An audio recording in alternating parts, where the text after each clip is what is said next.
Hello kids and parents, நம்மளோட தமிழ் பயிற்சியில் 12 தான் பார்க்க போகிறோம். உயிர்மை எழுத்துக்கள் கற்போம். இதற்கு முன்னாடி உயிர்மை எழுத்துக்கள் கற்போம்ல அ வரிசையும் ஆ வரிசையும் பார்த்தோம். இன்னைக்கு குரில் ஈ வரிசை பார்க்கலாம். ஒரு மெய்யெழுத்து ப்ளஸ் ஒரு உயிரெழுத்து, இது ரெண்டும் இணைந்து தான் ஒரு உயிர்மை எழுத்தை உருவாக்க போகுது. இப்போ அந்த உயிர்மை எழுத்தை நம்ம எழுத போகிறோம். இ கூட்டல் ஈ கி.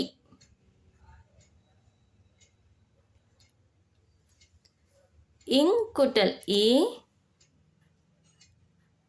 ஞி. இச் கூட்டல் ஈ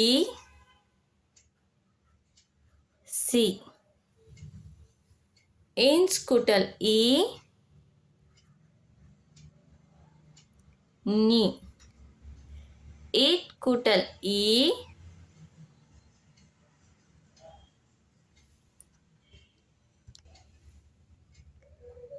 டி. இன் கூட்டல் ஈ நீ.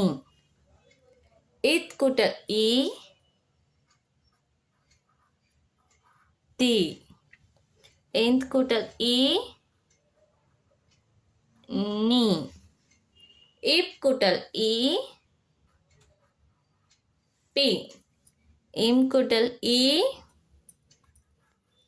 மி. இக் கூட்டல் ஈ ஈ. இர் கூட்டல் ஈ ரி. இல் கூட்டல் ஈ லி. இவ் கூட்டல் ஈ வி. இழ் கூட்டல் ஈ ரி. இல் கூட்டல் ஈ லி. இர் கூட்டல் ஈ ரி. இன் கூட்டல் ஈ நீ. உயிர்மை எழுத்துக்கள் கற்போம். குரில் ஈ வரிசை. இக்கூட்டல் ஈ கி. இங்கூட்டல் ஈ நீ. இச் கூட்டல் ஈ சி. இன்ச் கூட்டல் ஈ நீ. இட் கூட்டல் ஈ டி. இன் கூட்டல் ஈ நீ. இத் கூட்டல் ஈ தி. இந்த் கூட்டல் ஈ நீ. இப் கூட்டல் ஈ பி.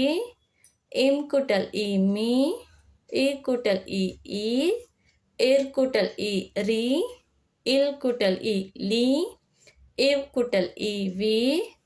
இழ் கூட்டல் ஈ ழி. இல் கூட்டல் ஈ லி. இர் கூட்டல் ஈ ரி. இன் கூட்டல் ஈ நீ.